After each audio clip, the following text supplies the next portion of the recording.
Hi everyone, Henry Hong here. We are today tasting some wines and cheeses together. It's a classic pairing. It's a really nice way to explore how flavors interact with each other, and we'll talk a little bit about the science of that after we get to know the wines that we've selected. But you know, when we talk about cheeses and wines, yes, it's classic pairing for just snacks, but it's also a way to really sort of isolate and highlight again flavor interactions. But let's just dive right in. First thing we'll talk about are the three wines we've selected. So we thought pretty long and hard about which wines and which cheeses. We tried to pick ones that would match up with all of which with each other. We had a couple of surprises, but that again helps to sort of practically demonstrate a bit of the science behind the sense of taste. So wine number one on your mat. If you don't have a mat, we can easily email one to you, but we're going to start with two whites and end up with a red. The first one is the Domaine Gonon, and we'll be sending you a PowerPoint with some blurbs and some information that you can refer to. But this is from a sub-region of Macon called Bussière. It is a white Burgundy, so of course it's Chardonnay, and sort of the style of the Chardonnays that come out of Macon region as opposed to like Chablis. These wines are very lightly oaked. So when you talk about a California Chardonnay, I guess Rombauer is a pretty widely cited example of very fruit forward, lots of oak, lots of butter. That's kind of like the turbo version of this style of white Burgundy. So when you taste it, you'll see a lot of the classic Chardonnay fruits that you'd expect, orchard fruits. This particular Chardonnay is pretty fruit forward. So the Burgundy region, the Macon region is actually sort of the center of Burgundy. So not quite the coldest growing area compared to maybe Champagne or even Chablis. But so we have some nice ripe fruit. Again, it is barrel aged, so it has not sort of the New World style of overwhelming, like you stick your nose in and all you can smell is a campfire, but just enough to balance the whole thing out. Still has some acidity. It is an old world wine with some backbone to it. Just a really, really beautiful expression of Chardonnay from, again, the Bussière subregion of Macon in Burgundy. And actually, all three of these wines are just really, really pretty. We tried to pick good examples of what they were. The same goes for the cheeses. So what I always like to do, this is just my personal style of how I approach a wine. Before we even swirl it, you can see there's a little bit of condensation. It's pretty cold. So before we even get to swirling the wine, because what happens is when you swirl the wine in order to kick up all those aromatic compounds, and then get them into the bulb of the glass and then into your nose, kind of funnel them into your nose, into your nostrils. But a lot of times with certain wines especially, a lot of the more prominent aromas will tend to overwhelm the subtle aromas. So sometimes you can pick up stuff just by passing over. And then for this particular one, I get something right away. And it's to me, I get sort of like a, not quite bright, but almost a heady, kind of blossomy perfume. And then I feel like I get some apple or fruit, some sort of orchard fruit. And then the next thing that I like to do is then go ahead and give it a swirl. Always a recommendation to hold it by the stem, of course. A couple of reasons for that. Stemware exists because it's to keep your hand off of the bulb of the vessel itself, and that's to keep the temperature, whether it's cold or hot or whatever it is, keep it at a consistent temperature, not let your body heat affect it. The other handy thing for a wine glass is that you get a little bit more leverage to swirl. If you just a tiny motion on the bottom results in just enough motion up top. So we swirl it, and then it opens up a little bit more. Again, this wine is quite cold. As you let a wine sit and it warms up to room temperature, it'll continue to change character. And you'll be able to get maybe more and different aromatic compounds coming through. And again, I get more of the same kind of white flowers and orchard fruits, but not maybe like a green apple, but like a ripe apple. And when you see the PowerPoint slide, that's exactly a lot of the text that I've put on this PowerPoint. It is pulled from professional reviews and from the winemaker's website or literature directly. So it's good. A quick swirl, we'll give it a taste.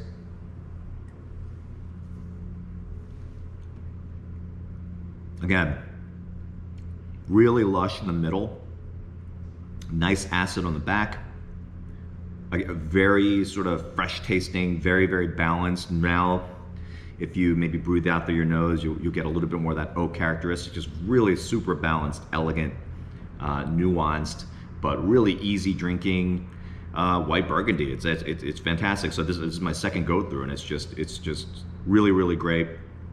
Just a quick note, all these wines are available for sale from the club at a very, very club member only price, club friendly price. We're getting these wines from one of our independent distributors that they kind of specialize in these small run, very, very boutique-y, high quality wines. So we'll be sending you details about that a little bit later. So that's wine number one. Again, a white Burgundy, classic, orchard fruits, a little bit of butteriness and a little bit of oak, just super balanced, refreshing, easy to drink.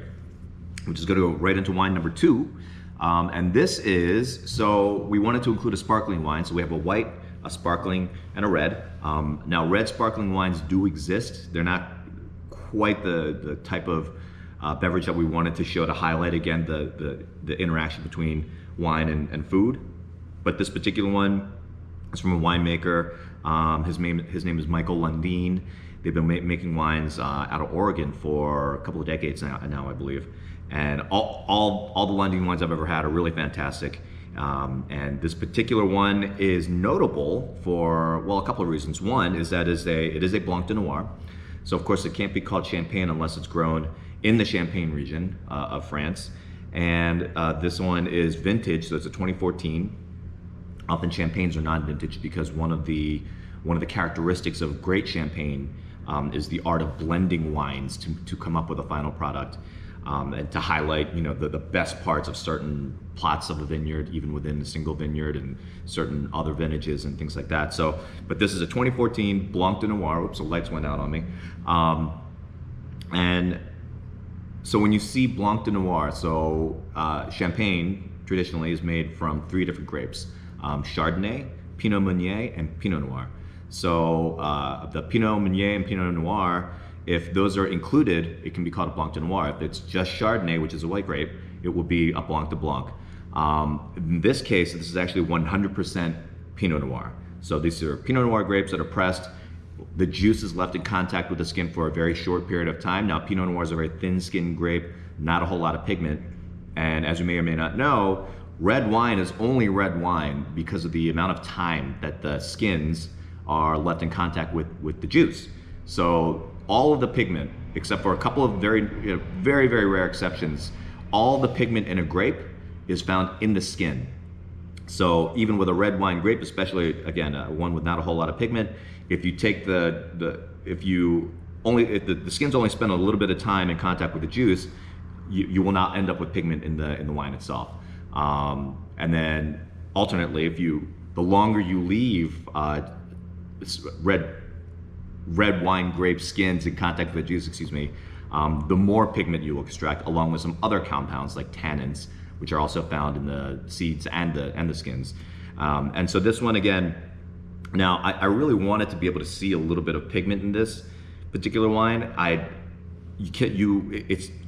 feel like I'm trying to find it, but if you take wine number one and take wine number two and put them both, so how you sort of assess the visual characteristics of a wine is you hold your wine your wine glass at 45 degrees, look straight down at a white surface, and if you compare these two, wine number one is a very kind of a sparkly straw color, and then wine number two, the Lundin, actually seems to have a teeny tiny bit of orange hue to it. And maybe that's from the Pinot Noir grape skins, and maybe I'm just trying to convince myself of the fact that there's some pigment in there. But in any case, this is made in the traditional method, which is called méthode champenoise, which means it is double fermentation. It's fermented once to make a still wine, and then that still wine is placed in a bottle. It's dosed a second time with yeast, and then sealed. So fermentation occurs in the bottle. The yeast, how yeast works is that they consume sugar, and then the byproducts are carbon dioxide and alcohol. So in a sealed environment, that carbon dioxide's got nowhere to go. It dissolves in the wine, and that's why we have bubbles in the final product. So Méthode Champenoise, this one has actually scored 90 points in Wine Enthusiast.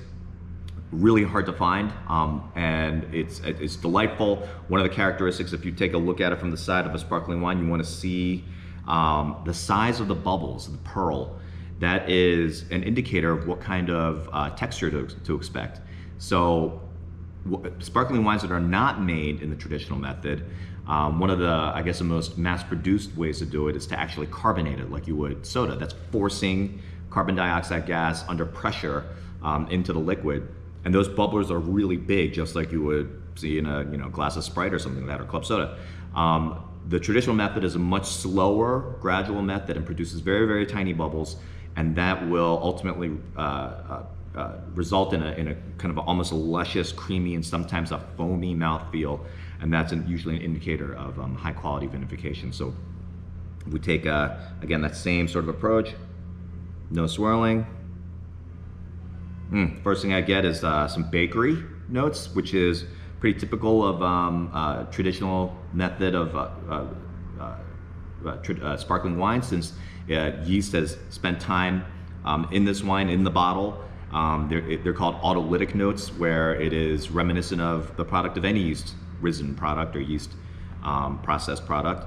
And this is just fresh bread, maybe some, and I love this term, but like shortbread, so kind of buttery, maybe not so kind of like a warm bready smell. We'll give it a whirl.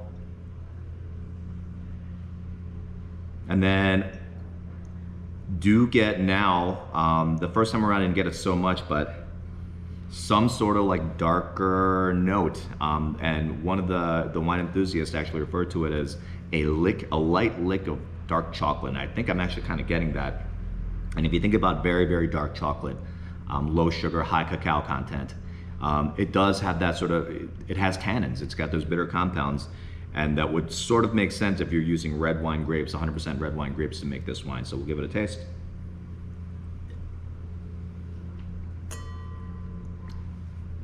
And very fresh fruit in front, dry and tangy. Those are descriptors that are used by, again, that wine publication, and it's just very kind of linear, which means gets right to the acid, and at the end it is very drying. And again, I think that owes to the 100% Pinot Noir content, and very, very kind of a beautiful texture in the mouth. Those bubbles actually act as a palate cleanser. So acid acts as a palate cleanser, so do tannins, the drying effect, and then as a physical and mechanical drying effect, bubbles are really good at that, and that'll come into play as we taste some of the cheeses. So now we'll get into wine number 3, and we picked a red wine. This is a Nebbiolo. Nebbiolo is the probably the most famous red wine grape that's native to Italy. And probably the most famous expression of Nebbiolo is of course Barolo. And most of the time when we think about Nebbiolos, any red wines from Italy, but especially Nebbiolos, we think big, lots of tannins, not a whole lot of fruit, kind of a serious wine. Now there's a newer style of Barolo that tries to be a little bit more fruit forward and modern, as they say. But this one is not like that at all. This is made by a winemaker named Angelo Negro. This winemaker, he dabbles a lot in biodynamic, natural wines with no sulfites and things like that. So really, really meticulous in his winemaking methods. And this one is, again, one of the prettiest Nebbiolos I've ever had. Instead of sort of that big punch at the end, again, very, very balanced. I don't know what's going on with these lights. I think it's just my gesticulation, so I apologize for that. But we'll do the same thing. A little bit of nose. Just, it's one of those wines you smell, it just smells pretty. But if we try to maybe pull out some descriptors, not quite fruit, so maybe we're thinking flowers, and something not white, like in wine number 1. And the descriptor used on the winemaker site is rose petals. So if you kind of, and I know maybe it's a little bit of suggestion, psychological, psychosomatic suggestion, but you do sort of detect that kind of red, violet rose petals, sort of floral aroma. Kind of give it a swirl. And that really opens up big time. Red fruits. We had some members in the earlier tasting saying cherry, and I definitely like a red cherry maybe instead of a black cherry. And then lots of stuff on the back, which is very characteristic of a well-made Old World wine, especially a well-made Nebbiolo. And those are sort of non-fruit characteristics, and maybe leather, earthiness, maybe some dark spices like clove. And then if we give it a taste,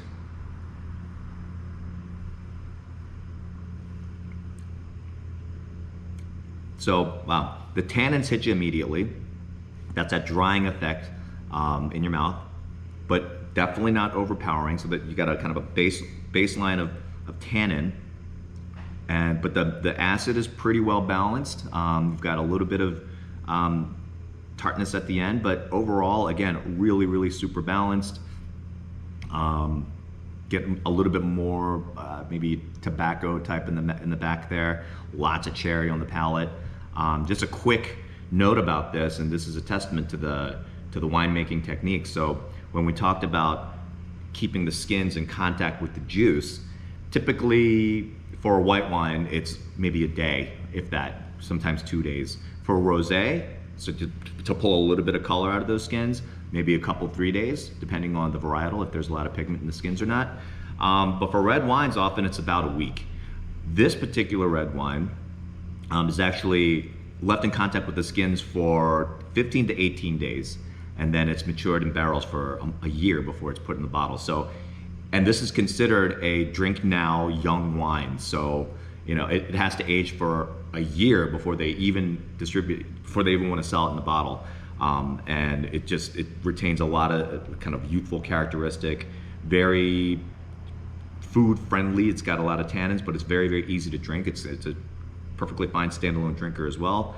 And so we'll talk a little bit about how that interacts with the cheeses we've selected. So the next slide after the one describing this Nebbiolo, we'll just talk very briefly about the sense of taste. So when I grew up, I remember, I think it was 8th grade science class, we were doing some experiments of, we would dab like a swab into, a salt and lemon juice and other things, and kind of put them on different parts of your tongue to see whether or not you could taste them. And that's because for many decades, it was thought that you could only sort of those, at the time it was 4 senses of taste were only detectable in certain parts of the tongue. So sweet could only be tasted on the middle of your tongue, or the sides, or bitter on the sides of your tongue, and sour on the back of it, or whatever it is. And you can see by the map, very, very delineated regions of where those flavors are, can be detected, I should say. Well, that's been completely debunked. Apparently that map was based on incomplete and inaccurate data. So now we know that, in fact, the taste buds responsible for detecting all these flavors are pretty evenly distributed. On the next slide, you can see that if you look at, there's certain concentrations of different ones, but overall, they're sort of all over the surface of your tongue. And then the one that's missing is umami, that's probably about 15 to 20 years ago as well, that it was identified as an actual taste, and that what that means simply is that there are receptors that detect certain molecules. And so what a receptor is, it's like a lock, and then that lock has a certain shape, and then molecules that fit that shape will go in and fire a signal off. So if it's something if it's an amino acid, and it's found in something that you're eating, the receptor gets a molecule in there, signal to your brain, oh, something savory. Same thing with sweet, same thing with sour. Not the same thing, I'm sorry, same thing with sweet, same thing with bitter, Sour and salty are a little bit different. Those are the mechanism is a little different than, they're not really receptors. They actually act to change the way nerve pathways operate. So without getting into the science, and I'm no expert, I just kind of like, I'm into eating and drinking stuff, so I have dabbled in it. But what we can do is, so I have a note on the bottom of that, just to talk about salt very briefly, and then we'll get right into the cheeses after that. So salt is really interesting. So the way it actually physiologically allows you to be a better taster of things, and that's because one of the things that it does in your body chemically is that it lowers the action potential of nerve cells. And nerve cells work by, so if there's a certain level where anything exists, anything that would activate a nerve cell, it like reaches a threshold, and so if it doesn't reach that certain threshold, nothing happens. But once that threshold is hit, then it kicks off and sends a signal out. Well, salt lowers that threshold, and that means you're actually more sensitive to flavor compounds or whatever it is. And in the case of, if you have a cut in your skin, doesn't really hurt, you put salt in it. Why does it hurt? Because your nerves, the activation point of your nerve endings, your nerve cells, is actually lowered by the salt being present. So one little fun fact. And then just in a way, another thing that is really going to impact what we're going to taste in a second, is that salt counteracts bitter even much more effectively than sugar does. So, if you think about, I don't know if you've heard this tip, but if you have sort of less subpar coffee, there's one trick is to put a little bit of salt in it. If you have a cut grapefruit like you have in the morning, instead of putting sugar, a little bit of salt really cuts down on that bitterness. And it's just another pathway, another thing to consider, because of the 3 wines in front of us, we have at least 2 that have tannins, which are responsible for bitter taste. And so if we go right into our first cheese, and then we won't spend too much time on this, we'll just kind of want to give you a baseline of what is in front of you, and then it's a lot about just matching up, pairing different things in different combinations. I'll give you a couple examples before I sign off, just ones that we found to be kind of more interesting. But the 3 cheeses we have, the Gorgonzola this is actually Gorgonzola Picante. It is a blue cheese. It's a very ancient blue cheese. It's thought to have originated in the 9th century AD. Newer research is indicating that's even older than that. But all 3 cheeses that we have are cow's milk cheeses. The Gorgonzola is inoculated with a strain of penicillin bacteria before the cheese is even made. Once a cheese is pressed, they take these into wheels. They take these big, very thin, long steel needles and poke the sides of the wheels with these needles, and that's to create tunnels, which is space for the bacterium to colonize, and then that is what forms those blue veins. And you can see, even, I don't know if you have if the shape of your cheese is appropriate, you can see that the veins are actually in straight lines, and that comes from those needles. And then it's aged 3 to 4 months, and what that does is create so those microbes create kind of a very salty, spicy, tangy flavor. And in addition, the longer aging eradicates moisture, so it's got that crumbly texture, but that concentrates those flavors, those proteins, so it becomes very savory, salty, and almost spicy.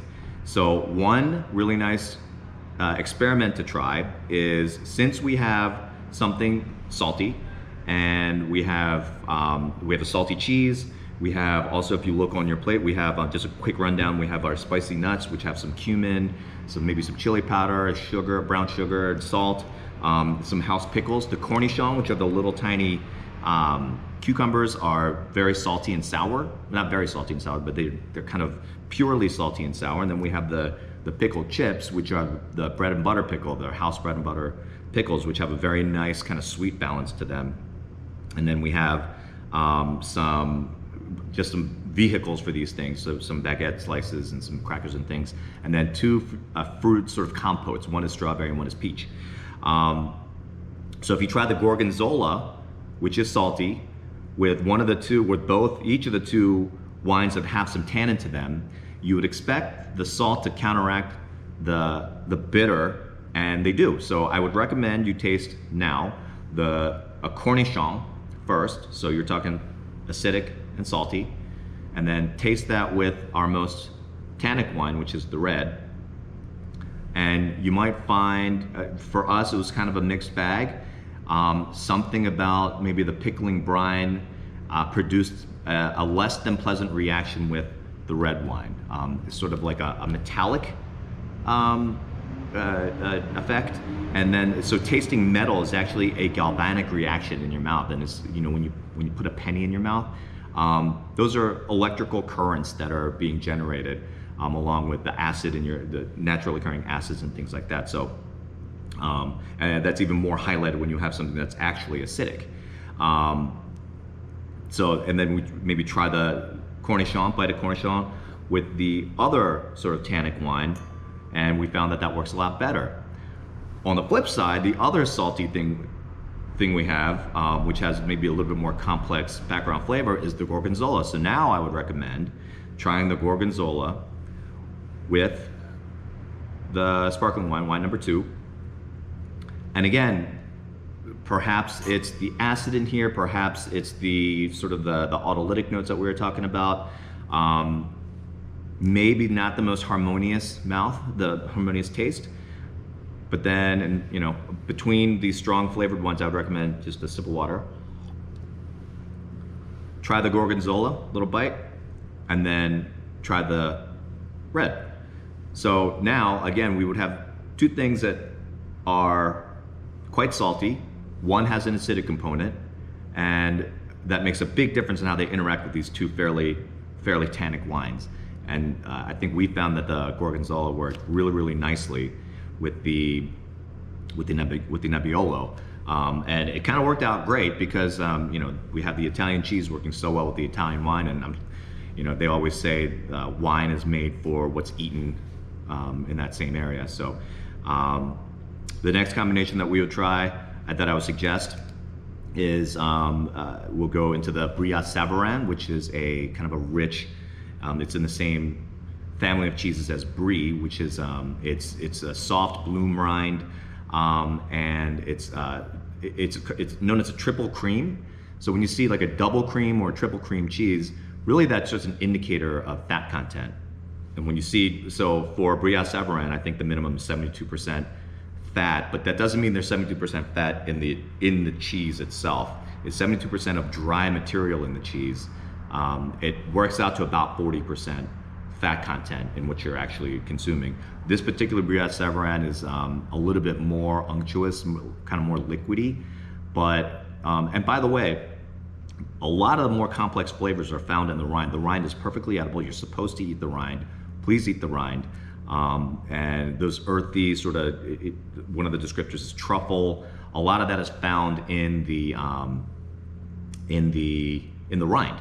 So if you give that a shot, so I would recommend trying that with the sparkling, because if you think, as we spoke about, the one of the functions of bubbles is to cleanse your palate. So when we're talking about a very rich cheese, like a very luscious cheese like this Brillat Savarin, you would expect the sparkling wine to be very effective with that cheese. So if you give that a shot, I think you'll find that although it does act to cleanse your palate a little bit, maybe something about those earthy flavors maybe doesn't match up the best with this. But if you then try the Brillat Savarin with the Burgundy, the Burgundy is a much more, again, sort of well-rounded wine. And you've got the Brillat Savarin, especially if you're having some of the rind. It's got a lot of complex flavors, so a bit of more of a harmonious match. And the acidity in this, so again, as we said, it's a classic Burgundy, and it's got, you know, plenty of acidity on the back end of it. Also is pretty effective at cleansing your palate.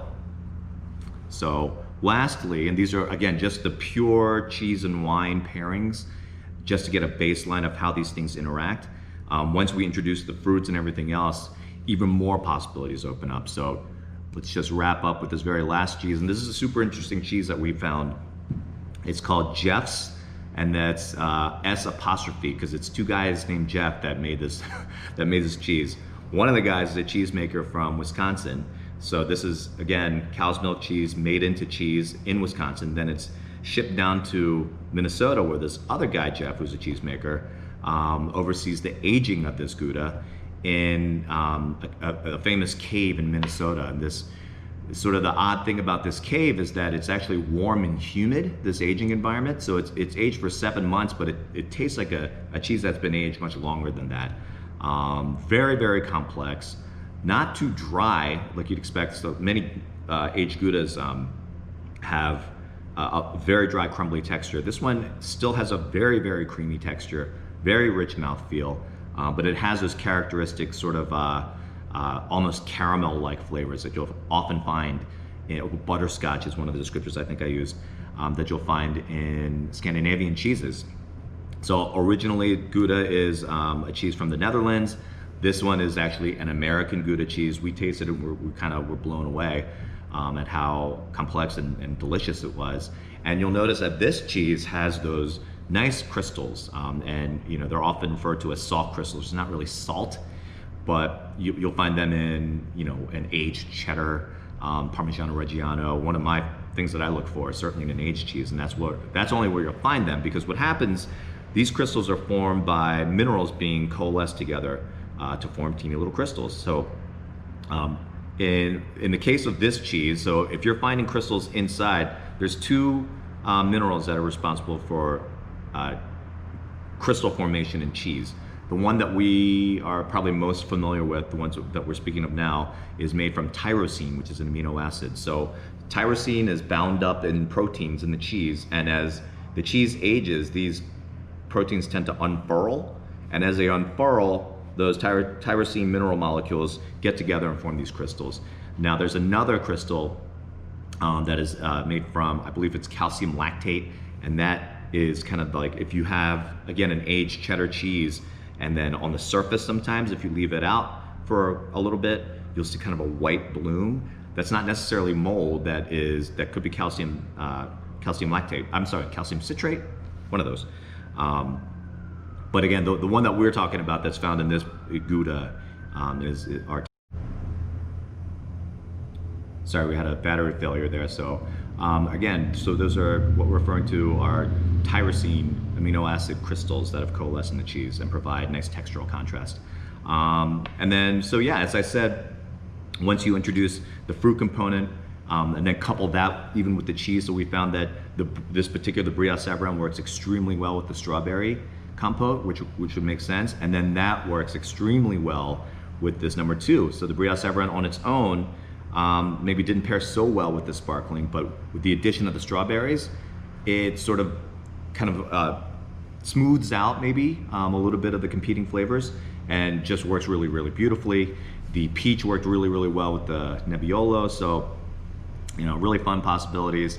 And as you're drinking wines with far more complex, so we had Gorgonzola. Well, Gorgonzola in a cream sauce with the ravioli, with lobster and sage, and all, so it's just kind of endless possibilities. You never stop learning, always super fun, and it's nice to, on top of that, kind of learn. Maybe we probably had cheeses or similar cheeses in the past, but these three wines I think are really great examples of what they are. We are going to have them available again for sale. These aren't super easy to find in the stores, and we're gonna, we're making them available again at just like the best price that we possibly can.